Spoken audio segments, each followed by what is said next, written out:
When I had a stomachache, I called my boyfriend to take me to the hospital. On his end, it was all laughter and music. If your stomach hurts, just go to the hospital. My friend is back, and I'm throwing her a welcome party. Oh, by the way, I lost a game of truth or dare, so I have to block a female friend. I only have you and my friend in my contacts. It'll be undone after the game. A whole month passed, and he never unblocked me. On my wedding day, he showed up with a bouquet, trying to stop the wedding. As long as you turn back, I'll always be here, he said. I kissed my groom and replied, sorry, I'm not. At midnight, when my stomach hurt the most, I called Herman. I was in so much pain I could barely dial. On the other end, there was laughter, and music blared. Herman, my stomach hurts, I said, trying to endure the pain. If it hurts, go to the hospital. My friend is back, and I'm throwing her a welcome party. Oh, and I lost a game of truth or dare. I have to block a female friend. I only have you and my friend in my contacts. It'll be undone after the game. Before I could say another word, he hung up. Right after, I got a notification, he had blocked me. At the same time, I received a voice message. You lost the dare, so you have to block either me or her. Who do you choose? I'd block everyone else before I block you. Won't she be mad? Don't worry, she's always very understanding. In the morning, as Herman was heading out, I told him it was our anniversary and asked how he wanted to celebrate. He said, I'm just a straightforward guy.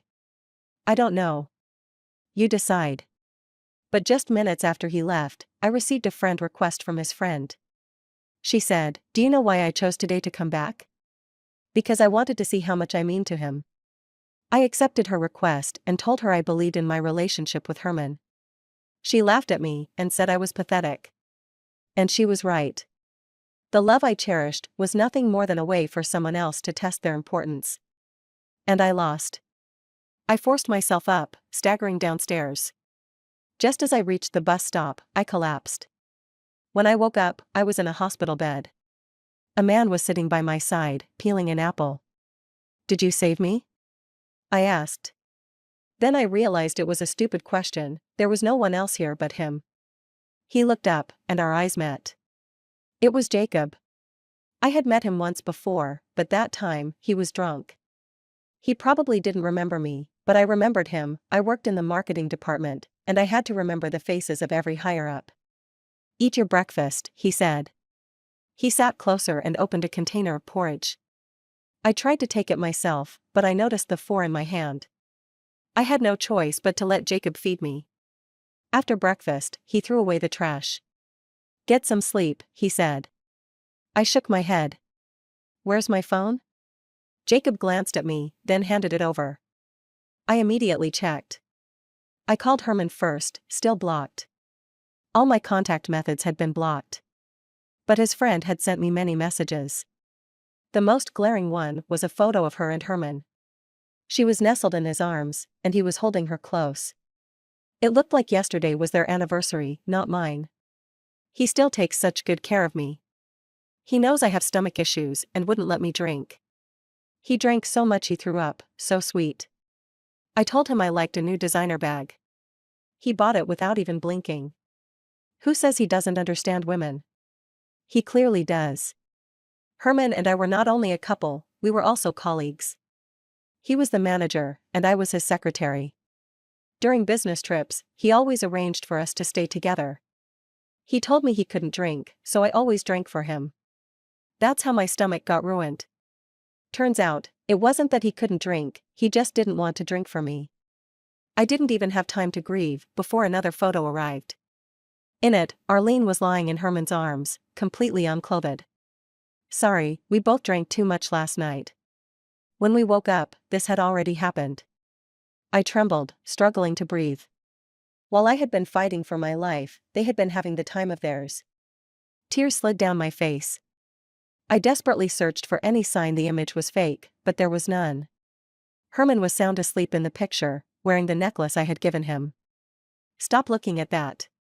It's filthy. Jacob took my phone and tossed it aside. I choked up, wanting to let out all my grievances. But when I opened my mouth, only sobs came out. Jacob panicked and tried to console me. He said, "That girl isn't even pretty. He must be blind." He said, "My sister calls women like her B*cheese. They never have a good ending." He said, "He's scum, and she's trash. They belong together. You're free now." He said, "You're amazing. There are better men out there waiting for you." I wiped my tears and seriously asked, "What's amazing about me?" Jacob was silent for a moment. "You can hold your liquor." I figured he had never comforted anyone before. I burst into laughter, sniffling as a tear bubbled up. Jacob grabbed a tissue and wiped it off for me. I never thought that the terrifying Jacob, whom everyone in business feared, would be this down-to-earth. Or that he'd wipe my nose for me. I spent the entire day in bed, trying to figure out what I had done wrong. After thinking all day, I came to a conclusion: Herman was just blind. That night, as the doctor changed my work phone rang. Everything else was blocked except for my work contact. I wondered, if it weren't necessary for work, would Herman have blocked that too? I looked at his messages and found them ridiculous. "Herman, Caitlin, I drank too much last night. How are you? Where are you? Is your stomach still hurting? Herman, I was wrong to block you. But you're my girlfriend. You have to understand, I lost the dare. I couldn't back out. Herman, I'm really worried about you. Please reply, okay?" His bombardment gave me a headache. Me, then why don't you unblock me now? Herman, because I said I'd block you for a month. I can't break my word. Me, then contact me after a month. Herman, it's such a small thing. Do you really have to be like this? I blocked him. Of course I did. That night, Jacob came again. He brought food. "I didn't know what you liked, so I bought a little of everything," he said while unpacking. I didn't expect him to come. He had already done enough by bringing me to the hospital. After all, we weren't close. "Thank you," I said, sitting up. I looked at him in confusion. He added, "Just call me Jacob. This isn't business. No need for formalities." I nodded. "Caitlin." "I know," he said. "You're the first person who ever drank me under the table." "I remember." "Then let Jacob win next time," I replied awkwardly. Jacob pointed at my fore.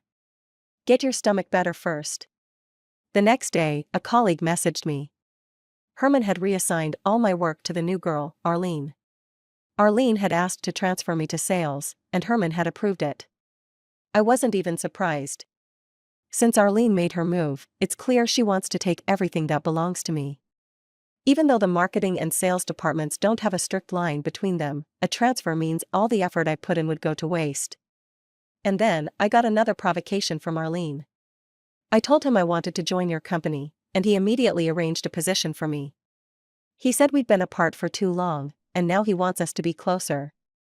Don't be mad, after all, we've known each other since childhood, over 20 years of friendship, and we even. He must feel guilty toward me. I was so tired of her theatrics, I hit the block button. I felt exhausted, just wanting to cut all ties with these two toxic people. I quickly wrote my resignation letter. "What are you planning to do after you resign?" Jacob asked.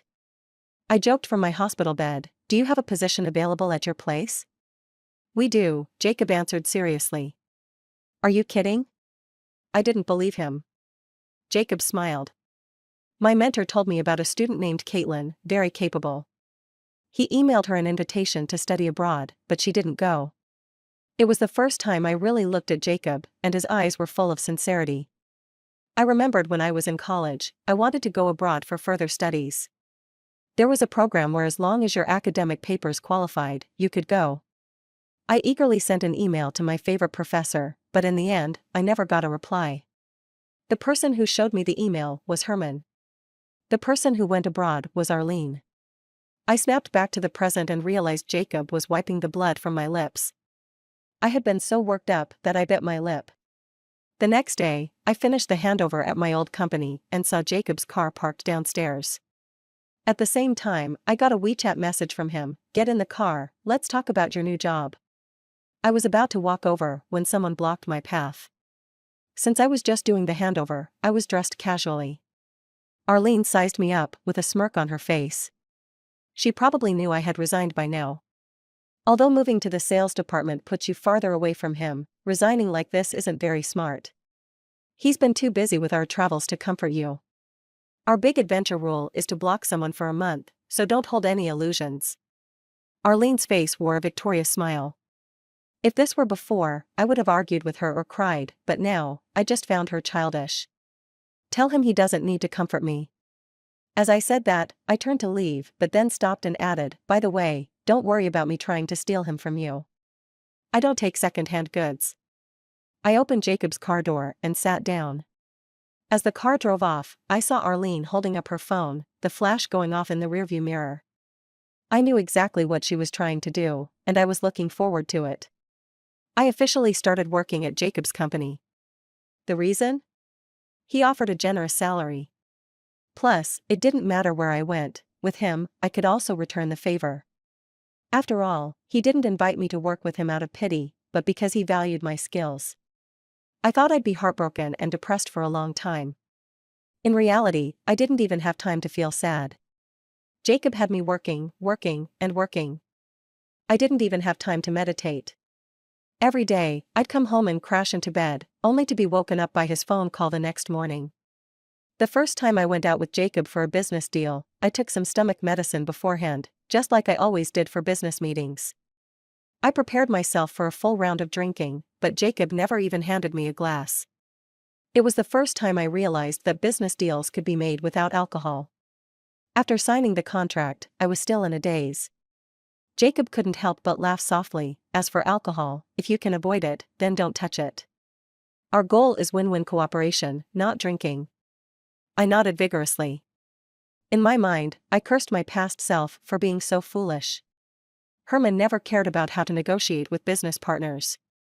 He was always looking for shortcuts, and his shortcut was drinking. Those partners were always too drunk to remember, and that's when Herman would have them sign contracts. Just then, my phone rang. It was Herman. It had been almost a month and a half, and he finally thought of me. I pressed the answer button. Blocking you was my mistake, but we agreed to a month-long block, and I can't ruin everyone's fun. Don't be mad, be magnanimous. Come back soon, there's a business deal that only you can handle, the other party's tolerance for alcohol is something you can manage.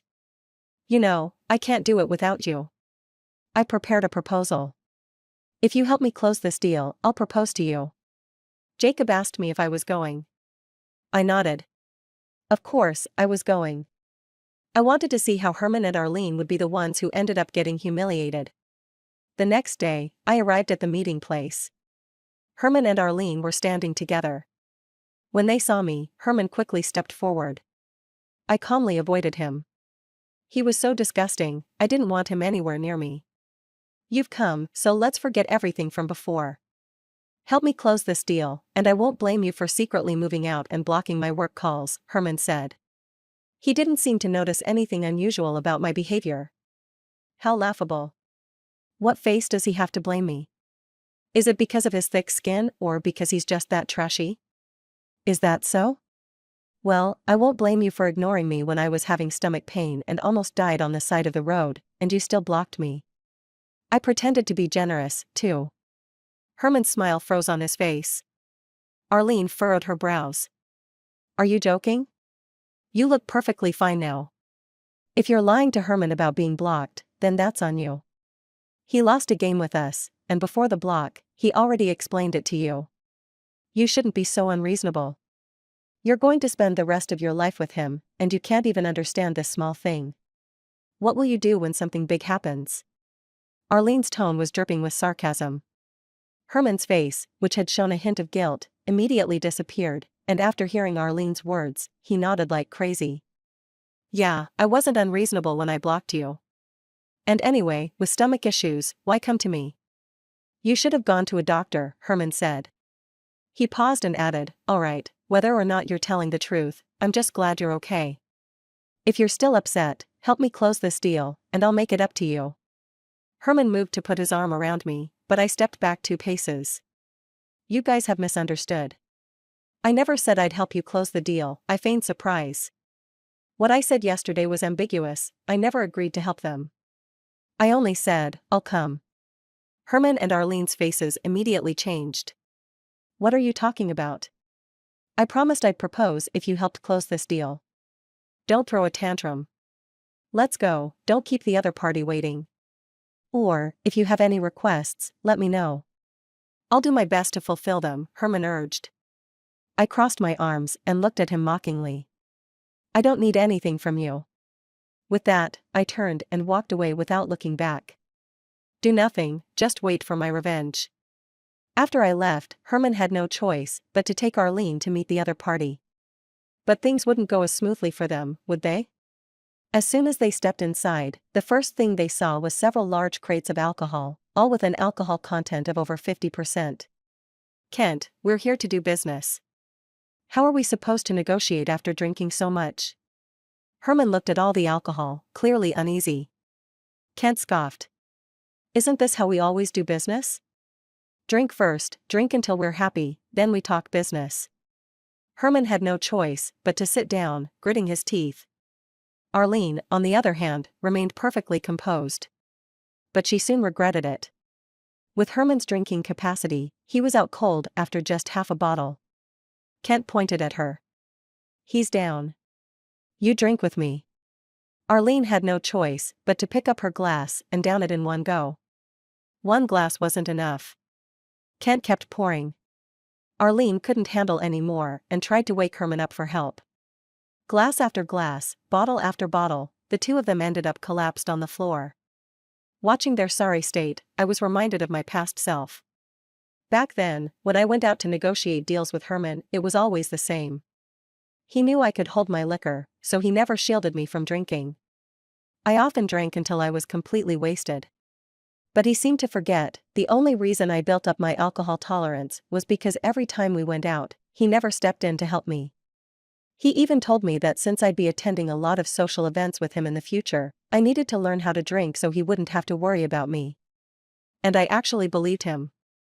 I drank like crazy to train my tolerance. But now that I've left, it's his turn to build up his own tolerance.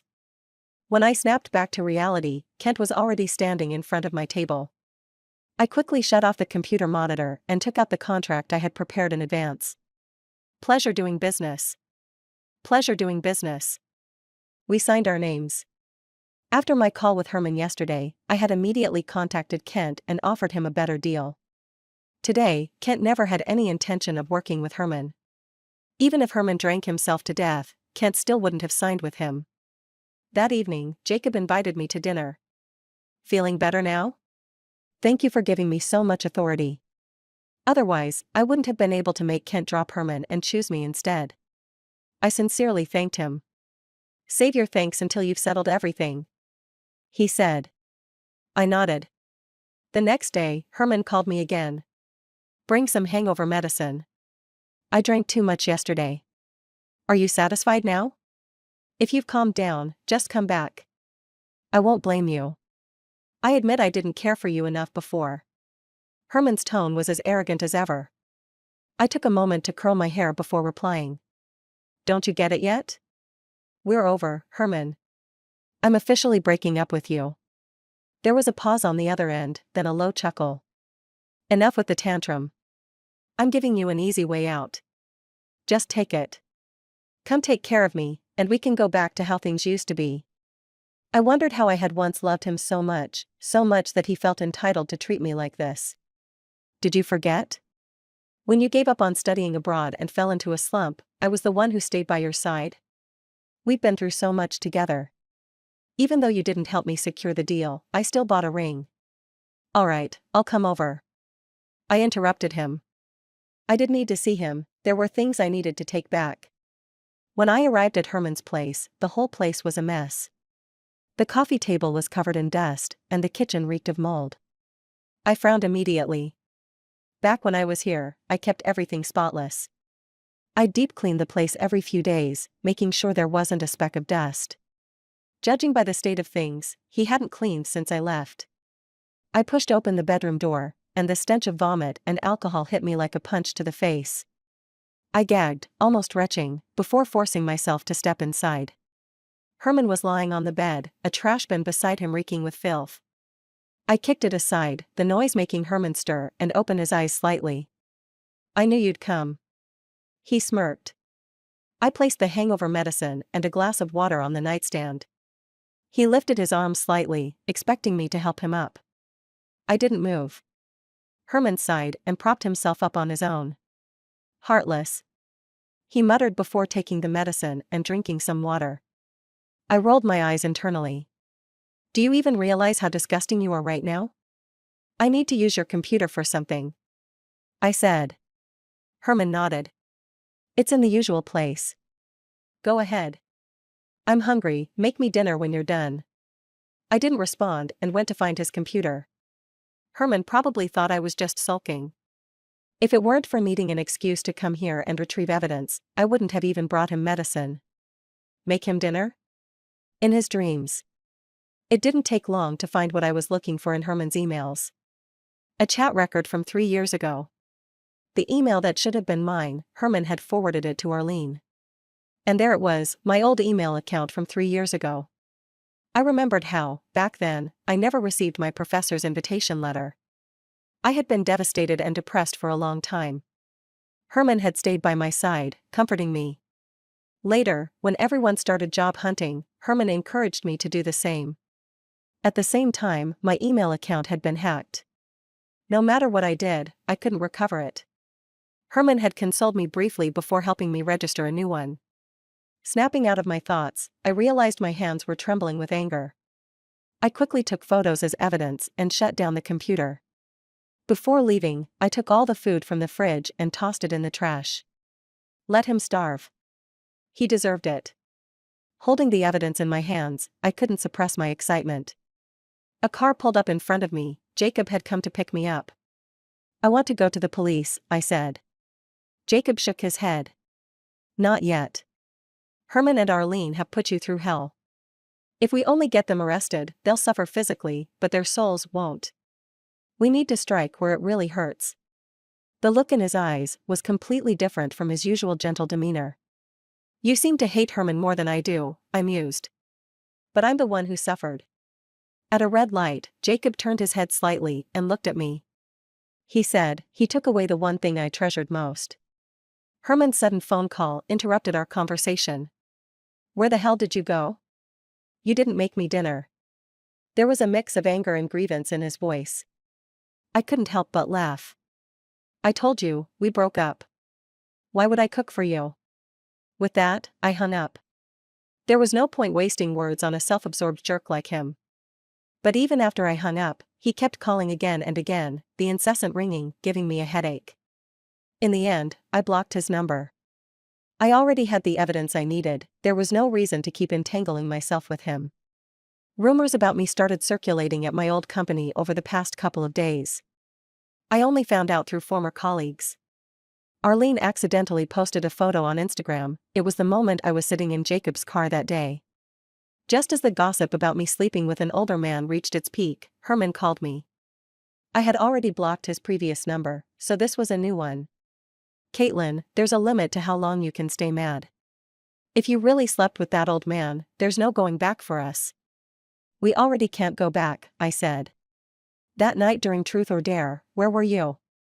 Who were you with?" Herman hesitated for a moment. "I was home alone that night." I let out a soft scoff. "Do you really think I don't know anything? Well, I suppose you never understood girls, so of course, you wouldn't know the kind of tricks we play." "What do you mean?" he asked. "Exactly what I said," I replied.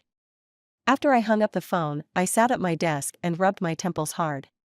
I just want these annoying things to end quickly. I don't want to see Arlene bouncing around in front of me anymore. Right when I was in the middle of a headache, someone knocked on my door. It turned out that one of the products we sold was being questioned by a customer, and they came to cause a scene. I quickly put aside my personal matters and went to handle it. The customer was extremely upset, and several people had already tried to calm her down, but she wasn't listening. "We'll have our after-sales team handle the issue with the product you purchased. Please be patient, and they'll give you a satisfactory response." I stepped forward to try and calm the customer down. But the customer's relative was so agitated that they picked up the ashtray on the coffee table and threw it at me. If it hit me on the head, a scar would be the least of my worries. Just as I thought it was over, a figure shielded me, and the ashtray hit Jacob's head instead. Jacob, who was a tall and sturdy guy, just slumped over softly onto my shoulder. I reached out to support his neck, and the warm, sticky liquid made me freeze in shock. The scene completely spiraled out of control. Everyone quickly called an ambulance. He got hurt because of me, and out of guilt, I took it upon myself to care for him. That night, when Jacob regained consciousness and tried to sit up, I quickly pressed him back down. Don't move around. If you need anything, just call me. I paused, then added, Are you trying to get yourself killed? The doctor said your head got injured. If the ashtray hit the same spot, you might be stuck in bed for the rest of your life. The wound from his previous injury was pretty big, and I couldn't believe the doctors didn't warn him. Twice, both times because of you, I really owe you. Jacob sighed and said. He said, twice. Before I could ask what he meant, the nurse came in to check on him. After the checkup, Jacob turned over and fell back asleep. But somehow, I already had an answer in my mind. The next day, I went out to buy food for Jacob, and just as I was about to head back to the ward, Jacob messaged me to come to the car and help him get something. I grabbed the item, locked the car, and then saw Herman walk into the hospital with Arlene. When he saw me, Herman quickly blocked my path. I had already moved out, and he couldn't find me.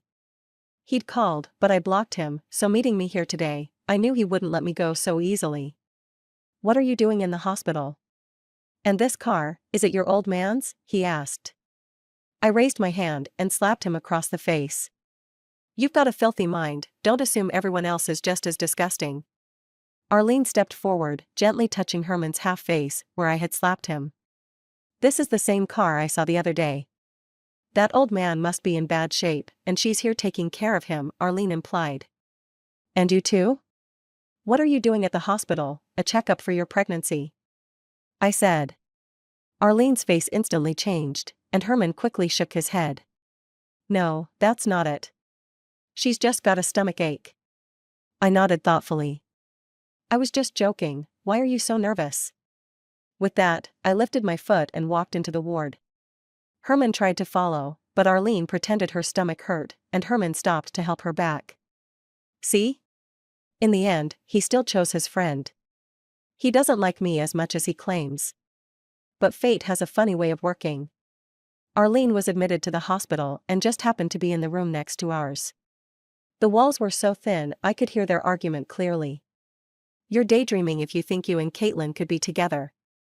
I've already told your mom I'm pregnant with your child. Arlene, if you're going crazy, don't drag me into it. My heart belongs to Caitlin. Herman, wake up. You've slept with me, and she slept with someone else. It's over between you two. The reason she's with someone else is the very reason I still have a chance with her. We're the same type of people. Their argument was so loud that the nurse had to step in and remind them not to disturb the other patients before they calmed down. The next day, I finally understood what Herman meant by what he said yesterday. He cornered me in the break room, his eyes gleaming with a bit of excitement. Caitlin, Arlene and I really were an accident. The one I've always liked is you. See, I slept with Arlene, and you've slept with that old man. Now we're even. Stop being angry. Come back to me. Let's be together. Herman looked at me with hopeful eyes. How strange. When we were together, he acted like I didn't matter. Now he's playing the deeply affectionate card. I've never heard of a good horse eating its own leftover hay. But I've certainly heard of late love being cheaper than grass, I said. And by the way, I'm clean. I've never slept with anyone else, unlike some people who've gotten someone else pregnant. I turned to leave with the hot water bottle in hand. Herman staggered, barely catching himself on the water cooler to avoid falling. After a moment of dazed silence, he finally came to his senses, and by then, his hand was bright red from the burn. On my way back, I ran into Arlene in the hallway. She looked at me, gently touching her stomach, her face full of pride and smugness. I didn't understand what there was to be proud of about carrying the child of a scumbag. I'm pregnant with his child. If you still want to fight me for him, it's pointless, she said. I'd been abroad for my studies. With my background, his parents would be happy to have me as their daughter-in-law. Arlene threatened me with her words. I stopped and looked at her. Well, let me say one thing, stolen things always have to be returned sooner or later. I clenched my fists tightly. I wanted to call the police and have them arrested right now, but Jacob told me to wait, so I'll wait. Arlene clearly flinched. I turned and stepped into the ward. I made myself a cup of tea and sat by the window, resting my chin in my hand, comfortably watching the leaves outside swaying in the breeze. A few minutes later, I heard their argument again from the next room. Herman, did you tell Caitlin about the emails? Do you have any idea that if you keep doing this, we're both going to be finished? You're talking nonsense. How could I tell Caitlin about this secret? If you didn't, how does she know? I don't know how she knows. Suddenly, there was silence from their side. Then the door to our ward opened. Herman and Arlene looked stunned. Ever since they moved next door, Jacob and I had lowered our voices so they wouldn't hear us. But now, they were realizing that the soundproofing wasn't good. Herman never told me. It's you who just said it to me. At the same time, I opened the voice recording on my phone, and their argument echoed throughout the room. Herman's legs gave out, and he collapsed to the ground. His face showed fear and regret. He crawled toward me, his expression full of pleading. Listen to me. I just liked you so much. I thought if you went abroad, you wouldn't be with me when you came back. Then Arlene said she had a way to stop you from leaving, so that's when everything happened. Caitlin, I really just love you too much. Herman grabbed my legs, and I instinctively kicked him away. He got back up and crawled toward me again. I really just love you so much. Please don't leave me. Let's get married. I'll spend the rest of my life making it up to you. Herman pulled a ring box from his jacket pocket. I already bought this. I was going to give it to you on our anniversary, but this woman made me give her a proper welcome first. I was wrong. I was completely wrong. Herman knelt on the ground, slapping himself hard. Arlene pulled Herman aside. You're crazy. Why are you proposing to her? The woman who's carrying your child is me. I'm the one you should be proposing to. Herman pushed Arlene away with force. You lunatic, how dare you show up in front of me? You ruined my love life. Don't think I don't know. You secretly sent Caitlin pictures of our bed. You asked me to pick you up from the airport, and I did. You asked me to block Caitlin, and I did that too, all so you could keep our secret safe. Why couldn't you just leave things alone and not destroy my happiness? They were really yelling at each other. I was so frustrated, my head was spinning. Even Jacob, lying in the hospital bed, reached up to rub his temples. You two might as well talk to the cops about this. I took 2 steps back. Just as Herman was about to say something else, the police had arrived at the door of the room. Seeing the officers, Herman and Arlene panicked. Herman rushed forward and grabbed my thigh, not letting go. When you were at your lowest, it was me who stayed by your side. When your project went wrong, I helped you fix it. When you couldn't come up with a plan, I stayed with you until late at night. And back in high school, when a group of thugs targeted you, it was me who saved you. At that moment, Jacob let out a sarcastic laugh from the bed. You saved her? When you chased off a group of thugs but ended up getting beaten senseless, your head was split open and you collapsed, nearly dying, you went back to comfort Caitlin and took credit for saving her, is that it? Jacob sat up and got out of bed. His head still wasn't completely healed, and I quickly shoved Herman away and helped him steady himself. Herman shook his head in panic. No, no, no, who are you? How do you know all this? Jacob reached up to touch an old scar on the back of his head and stared coldly at Herman. Because that kid who got beaten senseless and almost died, the one who ran into you on his way home, that was me. You and Arlene, both of you are thieves. And stolen things, sooner or later, need to be returned. I instinctively gripped Jacob's hand tighter.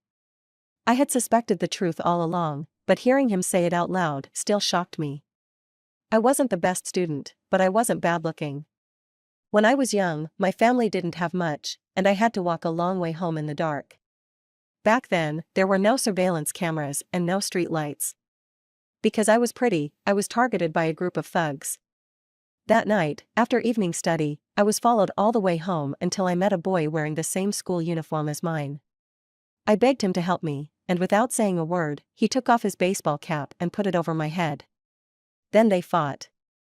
I was so scared I couldn't move, my legs were like jelly, and I collapsed to the ground.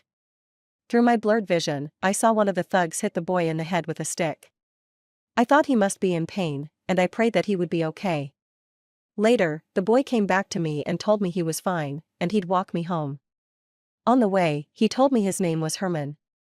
Since we lived nearby, from that day on, we started going to and from school together. Through more time spent together, our relationship grew closer and closer. After the college entrance exam, he confessed to me, and I agreed to be with him. But I never imagined that the way we met was something he had stolen. Arlene's laugh brought me back to the present. Holding her stomach, she looked at Herman sitting on the floor and mocked him. Herman, so this isn't the first time you've done something like this. As everyone listened with interest to this scandalous story, Arlene ran over to the railing. I'll tell you all, I'm pregnant. If you try to take me away, I'll jump right off. It'll be a double suicide. Instantly, chaos broke out. Jacob put his arm around my shoulder and reassured me not to panic. The officer stepped forward, trying to talk to Arlene, but every time one approached, she deliberately moved toward the railing. Just when the situation was at a standoff, a nurse walked over with a clipboard. The baby doesn't have a heartbeat, the nurse said. The doctor recommends you get an abortion immediately to avoid further health risks. Arlene froze as if struck by lightning, and then panicked. She rushed to grab the nurse's hand. You're lying. How can my baby not have a heartbeat? Arlene shouted. The nurse looked at her like she was crazy. You've been drinking almost every day lately. You're lucky you didn't have a miscarriage already. Seeing how out of control Arlene was, the nurse quickly stepped back, scared, and hid behind the crowd. Arlene spun around and started hitting Herman, who was sitting on the floor. It's you. You killed my baby. Why did you take me out drinking? Why didn't you stop me from drinking? The police seized the moment when Arlene was out of control and quickly handcuffed her. Herman was also arrested. He pointed at Arlene, crying and laughing at the same time. Retribution, ha ha ha ha, retribution. Do you see? This is her retribution. She's getting what she deserves. Come back to me, please? Herman screamed. He still tried to reach out to me, but the police didn't give him a chance, forcefully pulling him away. Arlene was charged with identity theft, and I had more than enough evidence. I wasn't planning to let her off the hook. She stole a life that should have been mine, and she needed to pay for it. The only twist was that after everything was exposed, and with her baby dead, Arlene went mad, losing her studies, career, and love life. She started telling everyone I stole her boyfriend, saying that as an average university graduate, I could never compare to her, someone who had studied abroad. She even said I was the mistress of an older man. But she had lost her mind. What she didn't realize was that she hadn't even graduated from the foreign school. The school had expelled her over the incident. And everyone knew I wasn't anyone's mistress. But her affair with Herman was common knowledge now. After going mad, she posted photos of herself and Herman in bed on work groups and Instagram, and told everyone they were together while I was the third party.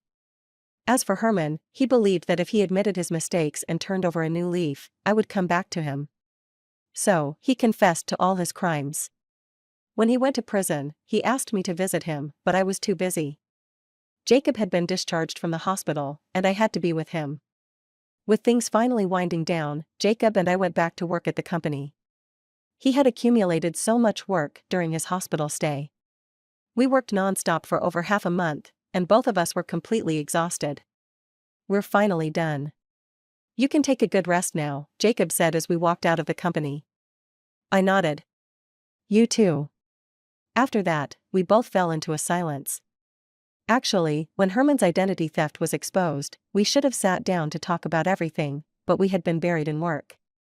Now that things were quieter, neither of us knew where to start. Do you still want to study abroad? Jacob suddenly asked. A while ago, I had considered it, but with all the work piling up, I had become used to this routine. If someone told me to go back to school now, I wouldn't even know where to start. I guess I do, but I won't go, I answered. I wanted to, because there were regrets and a sense of unfulfilled potential. But as for not going, I looked at the man walking beside me under the streetlight and realized I was okay with how things were now. Besides, if I went, they might not even accept me anymore. Jacob took an envelope out of his suit pocket. "Go ahead, I managed to get you a spot," he said. I was stunned. Jacob reached out and ruffled my hair, smiling. "I just so happened to be heading abroad for the next 2 years." I quickly took the envelope from him. This time, I had to seize the opportunity. Half a month later, I boarded the plane. Jacob was traveling with me. The company had arranged a place for him to stay overseas, not far from my school. During my studies, he would visit my professor, though, in truth, it was just an excuse to see me. On holidays, he took me to the beach for vacations. One day, he held a bouquet of flowers in front of me and confessed his love. We shared our first kiss on a Ferris wheel. I didn't disappoint him. I successfully earned my master's degree. 3 years later, we returned home together and held our wedding. Dressed in a pure white wedding gown, I stood in front of the mirror. Suddenly, a long-lost figure barged in. He shoved a bouquet of flowers into my hands, along with a ring. The ring was too small. He grabbed my hand, desperately trying to force it onto my ring finger, but no matter how hard he pushed, it wouldn't go in. He rubbed my finger raw and red. How could this not fit? I remember it being the perfect size. Herman was flustered. 3 years had passed. He had been released from prison. I pulled my hand back, only to fall into a warm embrace. Jacob lifted his chin, looking down at Herman from above. "Back then, you used despicable means to get her, but you never cherished her. You dragged her to business parties, made her drink, and left her weak and exhausted. These past years, by my side, she's never suffered. She's flourished, strong, vibrant. What once belonged to you no longer suits her. Oh, and do you remember? You cut Caitlin off, just to please your so-called friends.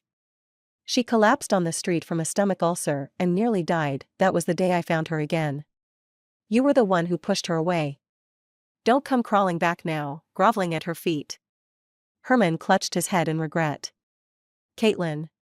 You really fainted? You almost died on the street?" Hearing his question, I felt no waves in my heart. Maybe it was because he no longer mattered to me. His attitude didn't matter either. "Yes. I told you before, but you never believed me." Jacob wrapped an arm around my shoulders and led me outside to begin the ceremony. Herman chased after me. "Don't leave me. Come back, okay? No matter what, I'll always be here waiting for you." I didn't look back.